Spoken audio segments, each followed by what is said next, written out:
Psychology, psychotherapy, life coaching, mental health profession, psychotherapy, counselling, ये इतने सारे प्रोफेशन हैं जो एक जैसे लगते हैं एक आम आदमी को। उन्हें लगता है कि ये सारे लोग एक ही काम करते हैं, लेकिन ये सारे के सारे प्रोफेशन एक दूसरे से थोड़ा थोड़ा डिफरेंट हैं। लाइंस हैं उन सब के बीच में। तो ये क्या लाइंस हैं, आप कैसे इन सब चीजों को सीख सकते हैं, और क्या आप लोग भी एक लाइफ कोच, एक साइकोलॉजिस्ट, साइकोथेरेपिस्ट, काउंसलर या मेंटल हेल्थ प्रोफेशनल बन सकते हैं। उसके लिए क्या आपकी रिक्वायरमेंट्स हैं, एजुकेशनल क्वालिफिकेशंस क्या होनी चाहिए, सब कुछ इस वीडियो के अंदर डिस्कस करेंगे, हिंदी में डिस्कस करेंगे, ताकि आप लोगों को एक कंप्लीट हेल्प मिले। और अगर आप इसे करियर की तरह अडॉप्ट करना चाहते तो जरूर आपके लिए एक बेटर अपॉर्चुनिटी है, क्योंकि फ्यूचर इन्हीं सारी फील्ड्स का है। आज की डेट में इन सारे प्रोफेशंस में बहुत स्ट्रांग रिक्वायरमेंट रहती है। और आप देखिए आपके आसपास हर इंसान को आज की डेट में कोई ना कोई साइकोलॉजिकल इशू या साइकोलॉजिकल एलिमेंट्स हैं, मेंटल हेल्थ प्रोफेशनल की जरूरत है या लाइफ कोच की जरूरत है। तो चैनल को सब्सक्राइब कीजिए, लाइक कीजिए, शेयर कीजिए, पूरी दुनिया में फैला दीजिए। मुझसे कंसल्ट करने के लिए 8168790299 डायल कर सकते हैं। +91 जरूर लगाएं अगर आप इंडिया के बाहर से कॉल कर रहे हैं। तो बात करते हैं कि आप ये सारे के सारे प्रोफेशंस जिनके बारे में हम लोग बात कर रहे हैं कैसे अडेप्ट कर सकते हैं, कैसे आप इन प्रोफेशंस में आ सकते हैं।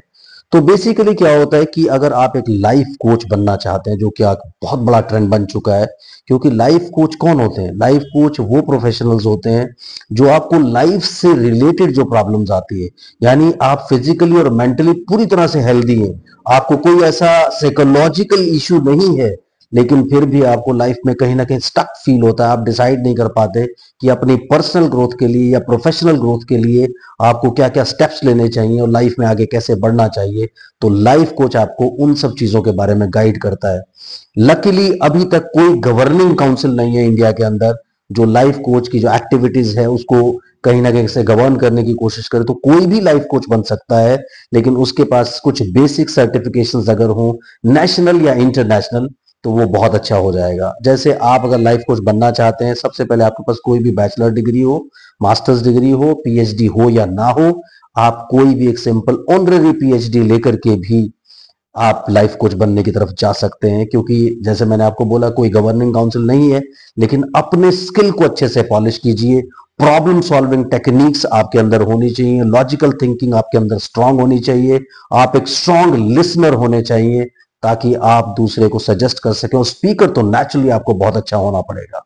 सो लाइफ कोच बनने के लिए आपको क्या करना है? सिंपल, आपके पास कोई भी डिग्री है, आपके पास वो पैशन होना चाहिए, आपका वो डिसीजन होना चाहिए, आपका वो एम्बिशन होना चाहिए कि मैं एक लाइफ कोच बनना चाहता हूं। तो नेट पर जाएंगे, सर्च करेंगे, बहुत सारे लोग लाइफ कोचिंग की ट्रेनिंग देते हैं, मैं भी देता हूं। अगर आप मुझे कंसल्ट करना चाहते हैं, मैंने अपना नंबर ऑलरेडी बता दिया और डिस्क्रिप्शन में भी आपको डिटेल्स मिल जाएंगी। मैं आपको उसके लिए पूरी तरह से गाइड कर सकता हूं आगे बढ़ने के लिए। उसके बाद हम आ जाते हैं साइकोलॉजिस्ट के पास। साइकोलॉजिस्ट एक लाइसेंस प्रोफेशनल होता है, यानी rehabilitation council of India usually psychologist को गवर्न करती है। उसके अलावा साइकोलॉजी की अपनी कई सारी एसोसिएशंस है, कई सारी साइकोलॉजिस्ट एसोसिएशंस इंडिया में मौजूद हैं, और उनका लाइसेंस लेकर के आपको आगे बढ़ना पड़ता है, उनकी मेंबरशिप लेकर के आपको आगे बढ़ना पड़ता है। तो साइकोलॉजिस्ट बनने के लिए आपके पास फॉर्मल क्वालिफिकेशंस होनी चाहिए।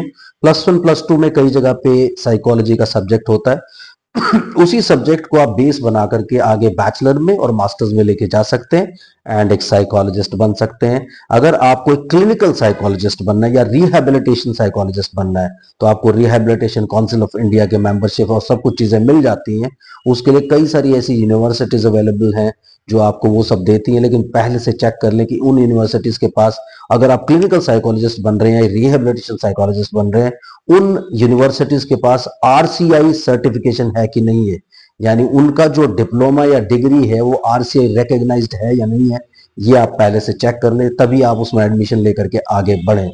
इसके बाद आते हैं, अगर आप साइकोथेरेपिस्ट एंड काउंसलर बनना चाहते हैं, अगेन साइकोथेरेपी एंड काउंसलिंग के लिए कुछ प्राइवेट एसोसिएशंस हैं जो आपको सर्टिफिकेशंस दे सकती हैं, और कई सारी इंस्टीट्यूट अब डिग्रीज भी देने लग गई हैं। उसके लिए कोई आपको आरसीआई सर्टिफिकेशन की जरूरत नहीं होती। एंड मोर ओवर कोई भी एक साइकोथेरेपिस्ट एंड काउंसलर बन सकता है आज की डेट में, क्योंकि अभी भी थैंकफुली कोई गवर्निंग काउंसिल इसके लिए नहीं है। फ्यूचर में आ सकती है, इसलिए आप डिग्रीज तो कम से कम पहले से अपनी मजबूत लेकर के चलें। यूजीसी रिकॉग्नाइज डिग्रीज हो तो ज्यादा अच्छा है, नहीं भी होती तो प्रोफेशनल डिग्रीज लेकर के नेशनल या इंटरनेशनल आप आगे बढ़ करके प्रैक्टिस कर सकते हैं। सो साइकोथेरेपिस्ट वो प्रोफेशनल होता है जो मेंटल हेल्थ के साथ जो प्रॉब्लम्स होती हैं, यानी डिप्रेशन, एंजाइटी या स्ट्रेस, उसके साथ कुछ बाइपोलर डिसऑर्डर आ गया, स्किज़ोफ्रेनिया आ गया, चाइल्ड काउंसलिंग आपको करना है, पेरेंट्स काउंसलिंग करना है, मैरिटल काउंसलिंग करना है, तो साइकोथेरेपी एंड काउंसलिंग की कंबाइंड फील्ड होती है। काउंसलिंग में आप सिंपल काउंसलिंग करते हैं, जिसमें मेंटल डिसऑर्डर हो या ना हो चीजें आप काउंसलिंग कर सकते हैं। लेकिन साइकोथेरेपी यानी आप माइंड के लिए थेरेपी दे रहे हैं, यानी कोई ना कोई डिसऑर्डर है जिसके लिए आप कुछ करना चाहते हैं। तो साइकोथेरेपी एंड काउंसलिंग यूजुअली एक कंबाइंड फील्ड होती है। मतलब काउंसलिंग आप अलग से भी डिप्लोमास ले सकते हैं, अलग से भी डिग्रीज ले सकते हैं और आगे बढ़ सकते हैं। इसी तरह से काउंसलिंग और साइकोलॉजी, साइकोथेरेपी में भी अभी तक कोई बहुत स्ट्रॉन्ग गवर्निंग काउंसिल्स नहीं है। छोटी मोटी कुछ एसोसिएशंस हैं जिनमें सर्टिफिकेशन लेकर के आप एक एसोसिएशन को ज्वाइन कर सकते हैं, ताकि आपको कल को कोई लीगल हेल्प की जरूरत पड़ती है तो वो सब चीजें आपको मिल जाती हैं। सो साइकोथेरेपी एंड काउंसलिंग करने के लिए भी आप एमएससी साइकोथेरेपी एंड काउंसलिंग कर सकते हैं, मास्टर्स कर सकते हैं, कोई डिप्लोमा कर सकते हैं। आजकल कई सारी चीजें, कई सारी ऑर्गेनाइजेशंस भी हैं, प्राइवेट ऑर्गेनाइजेशंस जो आपको डिग्री या डिप्लोमा देती हैं, तो वो भी आपके एप्टीट्यूड को टेस्ट करते हैं। आपका टेस्ट लेने के बाद वो सब चीजें दे सकते हैं। यहां पर भी आपको कोई सर्टिफिकेशन की, कोई एसोसिएशन की मेंबरशिप की जरूरत नहीं पड़ेगी और कोई गवर्निंग काउंसिल की जरूरत नहीं पड़ेगी। आप सिंपली जाकर के प्रैक्टिस कर सकते हैं, क्लाइंट्स को अट्रैक्ट कर सकते हैं, उन्हें बता सकते हैं कि मैं इसमें एक्सपर्टीज, मेरा इसमें एक्सपर्टीज है, ये सब चीजें मैं कर लेता हूं, और आप जो है उन क्लाइंट्स के साथ जुड़ सकते हैं। जितना आप प्रैक्टिस करते चले जाएंगे एडवोकेट्स एंड डॉक्टर्स की तरह, वैसे वैसे आपका स्किल पॉलिश होता चला जाएगा। स्टार्टिंग में हो सकता है आपको शुरू में टॉक थेरेपी, जैसे आप बात करते हैं काउंसलिंग की, तो काउंसलिंग को एक तरह का टॉक थेरेपी भी बोलते हैं, साइकोथेरेपी भी एक तरह की टॉक थेरेपी होती है। लेकिन काउंसलिंग में क्या होता है कि आप अपने जो क्लाइंट हैं उनकी जो प्रॉब्लम्स होती है उनको डील करते हैं, उनको एक्सप्लेन करते हैं, उनको इस काबिल बनाते हैं कि वो अपनी प्रॉब्लम सॉल्विंग कर सकें। साइकोथेरेपी में जैसे मैंने आपको बताया कि ऑलरेडी कोई ना कोई मेंटल हेल्थ डिसऑर्डर होता है जिसको आप डील करते हैं, और उसको, उससे बाहर निकलने के लिए अपने क्लाइंट की हेल्प करते हैं। सो साइकोलॉजिस्ट, जो क्लिनिकल साइकोलॉजिस्ट होते हैं, वो भी साइकोथेरेपी करते हैं। बट साइकोथेरेपी अगर आप एक एज अ स्पेशलाइजेशन कर लेते हैं तो नेचुरली आपका उसमें एक एज होता है। तो ये चीजें, आप ये सारी की सारी चीजें, सारे के सारे प्रोफेशन जो है कहीं ना कहीं इंटरकनेक्टेड लगते हैं, बट ये सारे के सारे थोड़ा थोड़ा लाइनें होती हैं, उनमें डिफरेंट होते हैं। अब कई सारे लोग आजकल मेंटल हेल्थ प्रोफेशनल टर्म को भी यूज करने लगे हैं, वो सारा एक एज एन अम्ब्रेला यूज कर लेते हैं, बिग अम्ब्रेला, जिसमें आप साइकोलॉजिस्ट, साइकोथेरेपिस्ट, काउंसलर या फिर जितने भी मेंटल हेल्थ प्रोफेशनल्स होते हैं, या सिंपल क्लिनिकल साइकोलॉजिस्ट, वो सारे के सारे मेंटल हेल्थ प्रोफेशनल कहलाते हैं। सो ये सारी मेंटल हेल्थ से कनेक्टेड फील्ड्स होती हैं।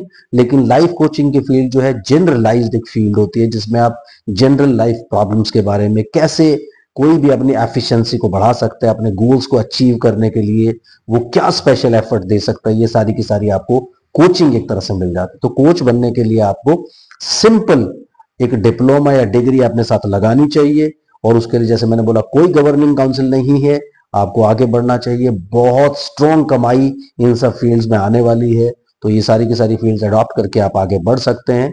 और इसके अलावा कोई भी आपको डिटेल जानकारी चाहिए तो मेरा नंबर 8168790299 है, आप उस पर रीच आउट कर सकते हैं और आगे बढ़ सकते हैं। Thank you very much, bye bye.